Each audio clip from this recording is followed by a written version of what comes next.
प्यारे दर्शकों, आपका हार्दिक स्वागत है आपके ही कार्यक्रम आह्वान में। पिछली कड़ी में हम बात कर रहे थे संस्कार परिवर्तन की, कैसे बच्चों में अच्छे संस्कार डाले जाए।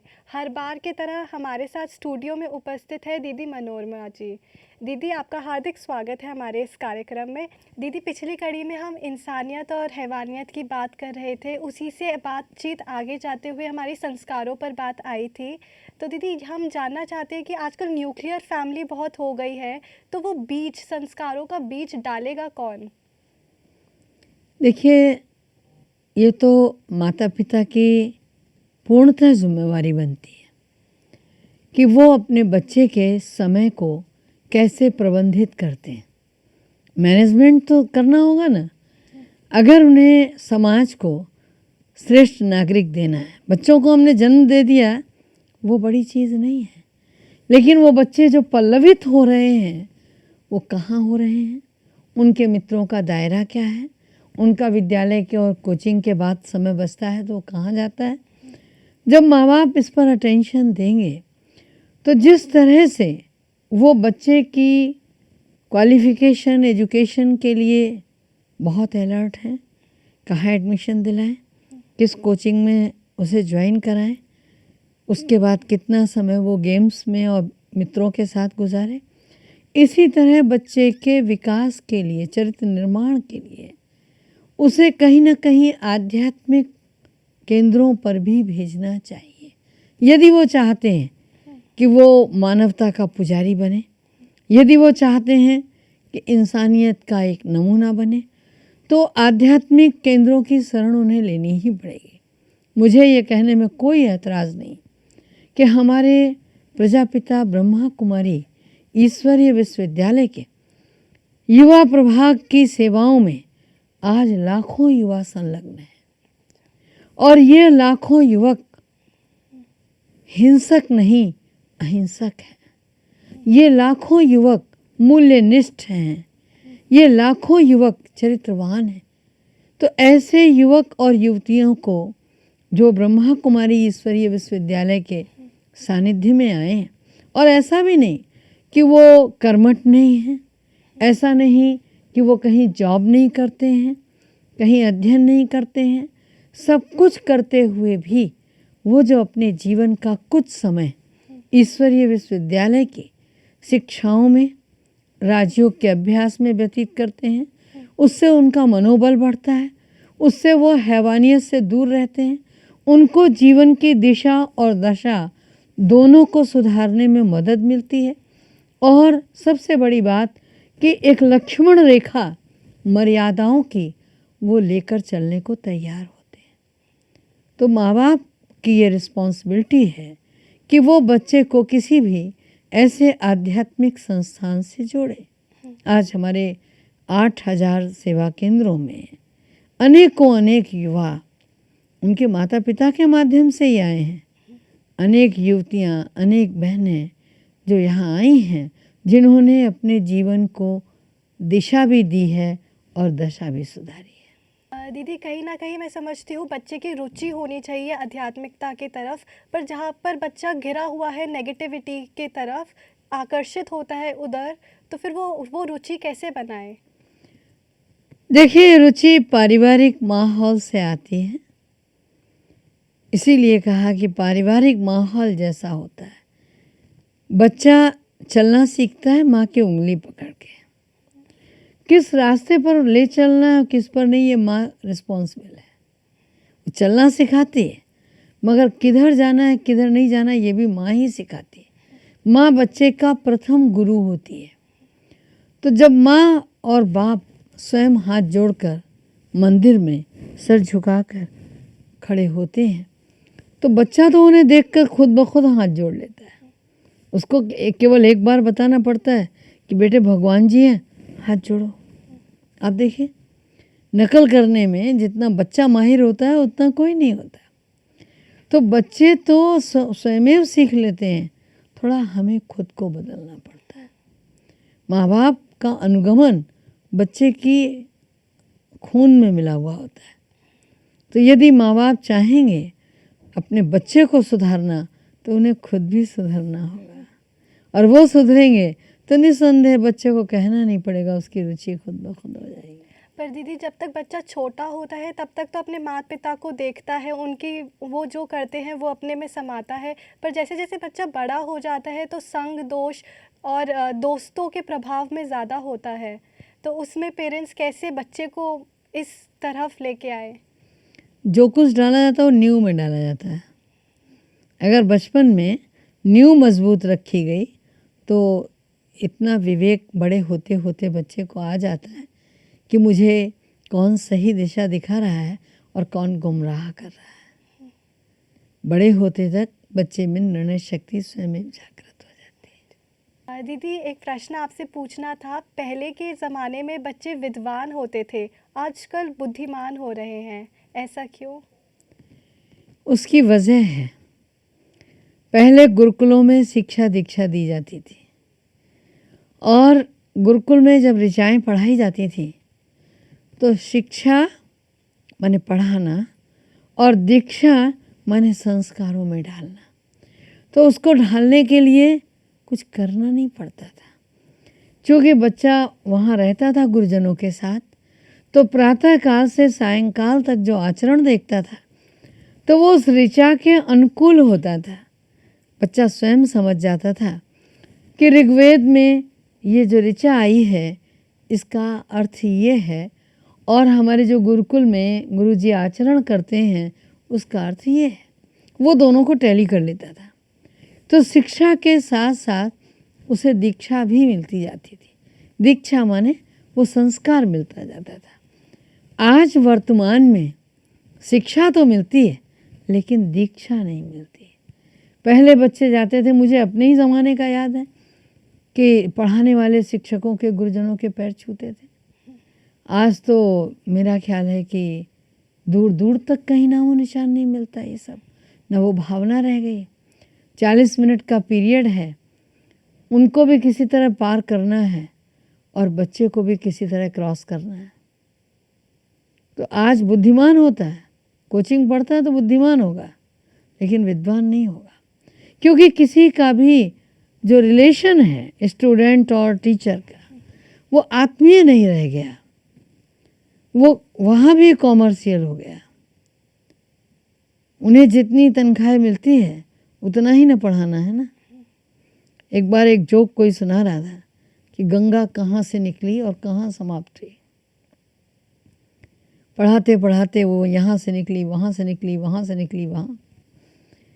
तो उन्होंने जाके पटना में ही बोला गंगा समाप्त हो गई। तो सारा कुछ बताते आए कि हिमालय से निकली और यहाँ आई, मैदानी क्षेत्रों में कानपुर आई, इलाहाबाद आई, पटना गई, वहाँ से फिर गंगा वहीं समाप्त हो गई।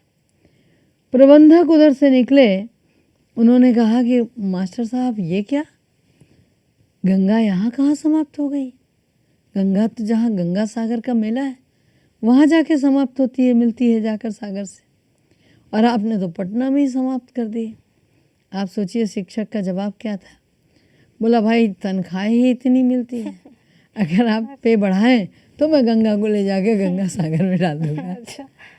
तो ये क्या है, कहने को जोक है लेकिन शिक्षक और शिक्षार्थी का संबंध इतना ही रह गया। दीदी आजकल डिग्रियां बहुत लेते हैं लोग, पर वो डिविनिटी गायब हो गई है, तो वो डिविनिटी कैसे लाई जाए? डिविनिटी आती ही डिवोशन से है।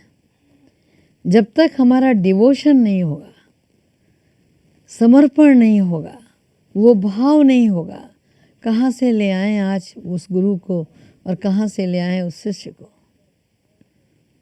जिसको भेजा गया था कि जाओ खेत में पानी लगाओ, उसको मेड़ को काट आओ।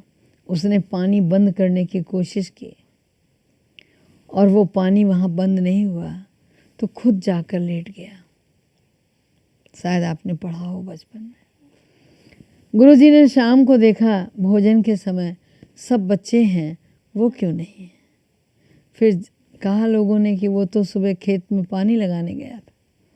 सबको साथ लेकर वहाँ पहुँचे, आवाज़ लगाया उन्होंने, बोला जी गुरुजी मैं यहाँ हूँ। बोला वहाँ क्या कर रहे हो? बोला ये मिट्टी रखने से पानी बंद नहीं हो रहा था तो मैं खुद लेट गया।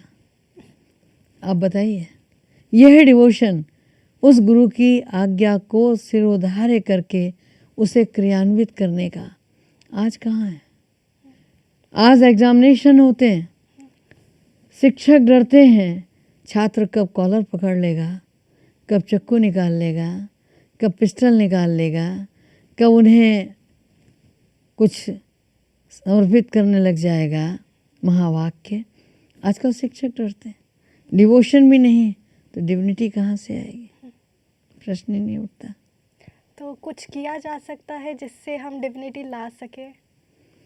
उसके लिए वही चीज़ें हैं कि बच्चे के साथ रह करके, गवर्नमेंट ने एक बार प्रयास किया भी नवोदय विद्यालयों के माध्यम से कि बच्चों के साथ खुद स्वयं शिक्षक रहें, कुछ बच्चों के छोटे छोटे ग्रुप्स बनाएं और उनके आचरण और उनकी एजुकेशन दोनों का मिश्रण करें, उनको साथ साथ देखें उस विषय की ओर। लेकिन वहाँ भी अब वो चीज़ नहीं रह गई है। कुछ तो है, कुछ नहीं है। तो लोग प्रयत्नशील तो हैं, लेकिन लगता ऐसा है कि जैसे पानी में मथानी चला रहे हैं। मीडिया का क्या रोल रहता है बच्चों का चरित्र निर्माण करने के लिए, क्योंकि घर में टीवी तो 24 घंटे चलता ही रहता है। मीडिया ने बहुत अच्छी पहल की है। टीवी को 1 मिनट छोड़ दीजिए और आप लेखन में प्रिंट मीडिया की ओर नज़र डालें तो नियमित तौर से उन्होंने अखबार में एक पृष्ठ पर कुछ जगह ऐसी घटनाओं के लिए दी है। राष्ट्रव्यापी है दैनिक जागरण, उन्होंने श्रद्धा करके निकाला है और सप्ताह में 1 दिन पूरा पृष्ठ श्रद्धा के नाम पर वो कुछ आध्यात्मिक चर्चा, आध्यात्मिक लेख के लिए देते हैं। कुछ जीवन की पहेलियों को हल करने के लिए रोज 2 कॉलम देते हैं। कुछ पुराने अंशों से गुरुजनों के कुछ कहानियों को दे करके प्राणियों को शिक्षित करने का कार्य कर रहे हैं। तो ये प्रिंट मीडिया तो इस ओर सक्रिय है। ठीक है कि 70-80 न्यूज़ बाहुल्य होता है मर्डर का और दुर्घटनाओं का, लेकिन कहीं ना कहीं उन्होंने एक दीपक जला रखा है। जिनकी रुचि है कहानी में, बच्चों की बहुत रुचि होती है। मुझे खुद का अपना भी स्मरण है कि बचपन में कल्याण आता था गीता प्रेस गोरखपुर से, और उस कल्याण के पीछे पढ़ो समझो और करो एक कॉलम आता था। तो सबसे पहले वो कल्याण आया और मेरे हाथ में मुझे पढ़ लेने दिया जाए। और पढ़ना भी क्या रहता था? पढ़ो समझो और करो। तो वो उन घटनाओं पर आधारित था जो किसी के साथ नेकी की घटनाएं घटी। किसी ने किसी का खोया हुआ पर्स लौटा दिया, किसी ने किसी को भटके हुए को घर पहुंचा दिया, किसी ने कुछ और अच्छे रास्ते बता दिए। तो रहनुमाई के वो पढ़ो समझो और करो, मेरा ख्याल है शायद आज भी कल्याण में आता होगा, बट वेरी इम्प्रेसिव, बहुत अच्छा लगता था। तो जो बाल मन पर वो छवि बन जाती है वो बड़ी प्रभावी होती है। ऐसे ही इलेक्ट्रॉनिक मीडिया भी बच्चों के गट्स को, बच्चों की क्वालिटीज़ को लाना तो चाहता है सामने, लेकिन ये कि वो किस रूप में लाना चाहता है। वो योगदान दे सकता है। अब डांस, तो बच्चों की डांस करवा करके नृत्य कला को तो हम प्रमुखता दे रहे हैं। उनसे गीत का करवा करके प्रयोग, उनको गीतों में आगे बढ़ा रहे हैं, गायन कला की वृद्धि कर रहे हैं। ऐसे ही उनमें हम चरित्र की भी वृद्धि कर सकते हैं। ऐसा नहीं है, मीडिया में भी अभी वो महादेव करके कोई सीरियल आ रहा था, तो लोग उसको देख रहे थे। कभी हनुमान जी करके आने लगता है, लोग उसे देखने लगते हैं। तो मीडिया भी कुछ प्रयास तो करता है, क्योंकि उसे अपने जो दर्शक हैं वो सभी प्रकार से चाहिए, और बुजुर्ग होती हुई पीढ़ी को भी कुछ चाहिए, तो उनके लिए भी परसता है। तो बच्चों के लिए एजुकेशन का सीरियल भी परसता है, ऐसा नहीं है। तो हम क्या देख रहे हैं, फिर बात घूम फिर के वहीं आ जाती है कि नियंत्रण हमारे पेरेंट्स का उस पर चाहिए। बारिश होती है, पानी की बूंदों को किसने कहाँ कैसे संजोया है, ये उस पर डिपेंड करता है। दीदी ये तो आटे में नमक समान बात हो गई है, जहाँ पे चारों तरफ हम बुराई ही देखते हैं और इतना छोटा पन्ना पॉजिटिव बात का, तो इसकी ओर ध्यान कैसे आकर्षित हो क्या? कहा ना, मांझी कैसा है। अगर हम बच्चे को संस्कार दे रहे हैं, एक हमने देखा है कि छोटी बच्ची जिसको कि हम बहुत बचपन से जानते हैं, माँ घर में नहीं है, फ़ोन करके पूछती है क्या हम टीवी खोल लें, क्या हम ये देख लें। तो ये ज्ञान उसे किसने दिया? माँ घर में नहीं है, वो जब चाहे तब खोल ले, जो चाहे वो देख ले। लेकिन माँ की आज्ञा मानकर, पूछ कर फिर उसको टच करना। अभी तक हमने क्या किया है, कितना होमवर्क किया है, इन्फॉर्मेशन देने के बाद उसने शुरू किया। देख लूँ, यदि इजाज़त मिल गई तो यस, नहीं मिली तो नहीं देखना है।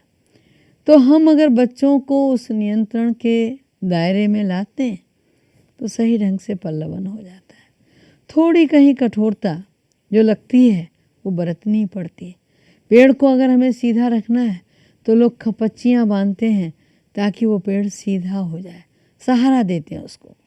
कहीं बच्चे को अच्छा और चरित्रवान और नेक बनाना है तो श्रेष्ठ संस्कारों के लिए जहाँ हमें उसे प्रीचिंग देनी पड़ेगी, टीचिंग देनी पड़ेगी, वहाँ कुछ नियमों के नाम पर खपच्चियाँ भी बांधनी पड़ेगी, तब वो चीज़ जाकर बच्चे के जीवन में उतर पाएगी। जी, और दीदी आपकी संस्था इसके लिए कुछ काम करती है अच्छा शिक्षित करने के लिए बच्चों को? हमारे यहाँ एजुकेशन विंग है जो मूल्यनिष्ठ शिक्षा का कार्यक्रम रखती है, और उसने बहुत सारी यूनिवर्सिटीज़ से भी अभी कोलैबोरेशन किया है। अन्नामलाई यूनिवर्सिटी से पीजी डिप्लोमा कोर्स मूल्यनिष्ठ एजुकेशन पर हो रहा है, मूल्यनिष्ठ शिक्षा पर। बहुत कई यूनिवर्सिटीज़ ने यहाँ के अध्ययन, जो हमारे आध्यात्मिक ज्ञान के पाठ्यक्रम को अपने अध्ययन में शामिल किया है। और इतना ही नहीं, electronic media peace of mind के नाम से एक चैनल चलाता है जिसमें शिक्षाप्रद सांस्कृतिक कार्यक्रम भी परोसे जाते हैं, जिसमें शिक्षाप्रद परिचर्चाएँ परोसी जाती हैं, जिसमें मेडिटेशन की विधा परोसी जाती है, जिसमें अनेक समस्याओं के समाधान भी परोसे जाते हैं। तो हमारी संस्था तो बहुआयामी रूप से इस ओर बढ़ ही रही है। हमारा एक बहुत अच्छा प्रोग्राम है, global cooperation for better world, बेहतर समाज के लिए हम क्या कर सकते हैं। और ये बहुत बड़े विशाल रूप में हमारे यहाँ 19 विंग बनाई गई।